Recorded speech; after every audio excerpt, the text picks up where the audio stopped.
da provocação que nos pergunta a origem de Davi e da dinastia real, da onde se espera Mashiach.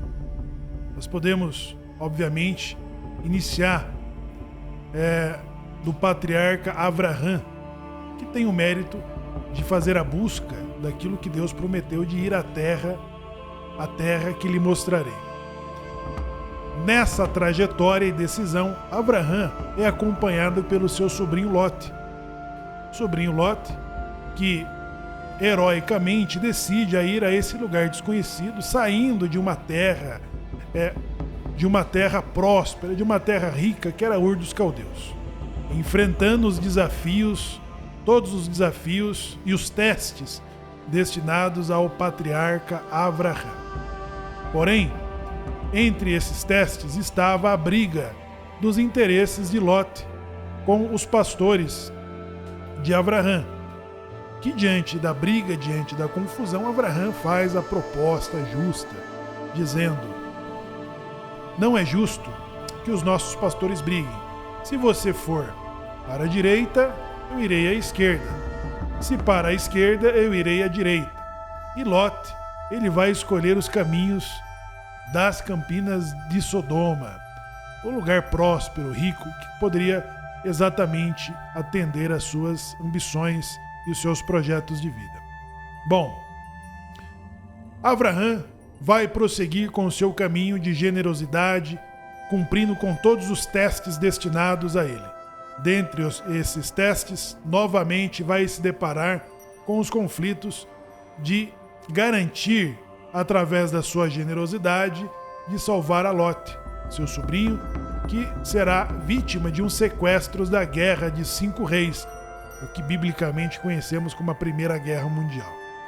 Avraham, com 318 homens, vai resgatar a Lot, seu sobrinho, desse conflito e colocá-lo no seu próprio lugar. Mais adiante, Avraham, depois da sua circuncisão, receberá a visita de 2 anjos que vai com tripla missão: a de visitá-lo como enfermo, a de levar a notícia sobre o nascimento do tão esperado filho, Isaac, e também eles não omitem a missão que é de destruir Sodoma e Gomorra pela múltipla reclamação que vai surgir entre os moradores daquela civilização.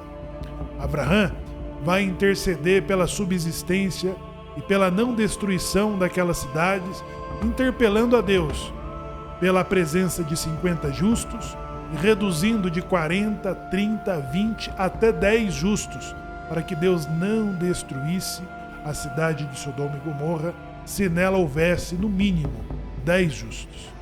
Os anjos irão conferir isso e, ao chegar, eles vão se deparar com a hospitalidade percebida em Lot, seu sobrinho, que vai acolhê-los.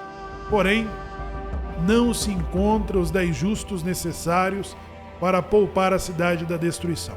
E nisso, a cidade será destruída com fogo e enxofre, e Lot será protegido pelos anjos pelos méritos de Avraham.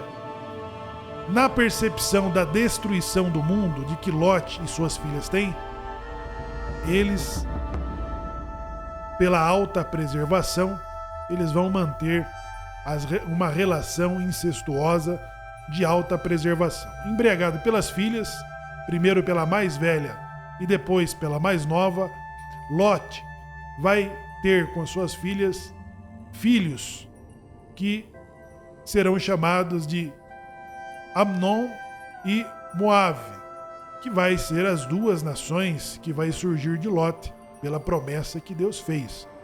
Afinal, o povo judeu não é o único povo a quem Deus fez promessas.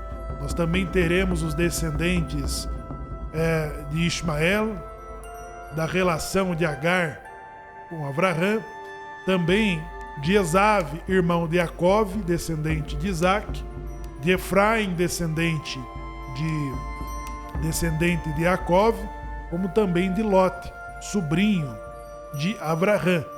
Essas 2 nações, Amnon e Moabe, serão as nações que no futuro terão a oportunidade de exercer com generosidade a Israel, descendente de Abraão, já que Moabe deve a sua existência à constante generosidade de Abraão. E no momento em que ele tem a oportunidade de retribuir aos descendentes de Abraão, Israel, no deserto, quando Moisés pede passagem da fuga, da saída do Egito, pedindo tão somente lugar de passagem com o comprometimento de pagar pelo pão e pela água que os hebreus consumissem pelo caminho. A resposta de Moabe é não, não passarão pelo caminho. E receberam os israelitas no deserto com um grande exército, demonstrando grande ingratidão pelo que houvera feito Abraão pela sua existência. Isso, se isso não fosse o bastante, Moabe, através de Balaque, vai contratar um feiticeiro, Bilã, para fazer feitiços, para fazer bruxarias, para amaldiçoar e fazer invernar Israel no deserto. No futuro, em que o descendente de Lot, Moabe, ele perde a oportunidade de retribuir com generosidade, recebendo Israel com pão e com água pelo seu próprio caminho, ele perdendo essa oportunidade, nós veremos que Deus diz a Israel, através de Moisés, dizendo: não molestem os Emonitas, nem a Moabe, porque a eles dei a porção que prometi a Lot. Ou seja, Deus fez essas nações com o seguinte, com missões e propósito, como todas as outras que antes aqui mencionei. No futuro, Israel e Judá será acometida por uma crise nacional. E essa crise nacional vai fazer com que Elimelech, judeu, que mora em Betlehem, a casa do pão, a casa da generosidade, ele fuja com toda a sua fortuna para Moabe, nas campinas de Moabe.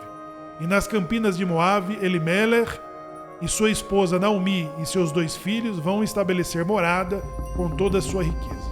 Porém, a má sorte vai perseguir Elimelech e ele vai vir a falecer e logo na sequência os seus 2 filhos. E a história de Ruth, o livro A Megilá de Ruth, vai destacar a generosidade de Ruth, da onde não se esperava tamanha generosidade. Isso vai acontecer a partir da dispensa de Naomi, sua sogra, dizendo: volte para o teu povo, volte para os seus deuses, porque já sou idosa e eu não posso dar a vocês mais filhos para que se casem e mantenham seus direitos. Orfa vai aceitar de pronto, porém Ruth vai se recusar dizendo: não insista. Teu povo é o meu povo, o teu Deus é o meu Deus, e aonde pousares, ali pousarei. Essa generosidade incondicional, desprovida de interesses de Ruth, vai demonstrar a Naomi e a todos os judeus que Ruth, a Moabita, descendente de Lot, fruto de uma relação incestuosa, vai chegar próximo da sua missão, que é a demonstração de Deus de que das partes mais baixas, da onde não se espera, será elevada para as partes mais altas, que era da promessa que Deus havia feito à dinastia de Judá. A dinastia de Judá, da onde também se espera, Mashiach. E do lugar aonde se esperava a generosidade, da casa do pão, de Betlehem, da família de Elimelech, que pudesse salvar o seu próprio povo da falência, da pobreza e da miséria, ou de uma crise nacional, ele foge exatamente para as campinas de Moabe. E é disso que nós teremos da linda história de Boaz e Ruth, que desse reencontro eles fortalecerão os laços da dinastia de Davi e da dinastia real de Mashiach. É através dessa generosidade que Boaz vai insistir de uma forma justa e honesta a viúva Ruth, que cuidava da sua sogra Naomi, dizendo: pouse aqui esta noite, quando ela deita aos seus pés. E pela manhã, se quiseres, te redimirei. E se não quiseres, também te redimirei.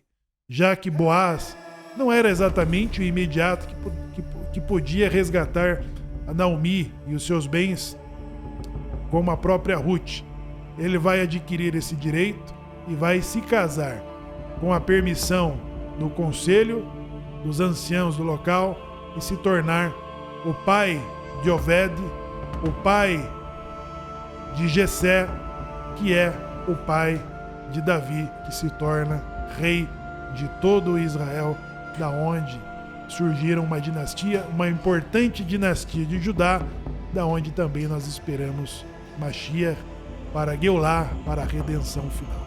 Então está aí essa linha traçada pela generosidade e bondade de Abraão, resgatada não pela omissão de Elimelech e nem pela perversidade de Lot e de Moabe, mas pela bondade de Boaz e pela generosidade de Ruth, em que se resgata a bondade de Abraão, o nosso primeiro patriarca, a quem devemos a nossa existência.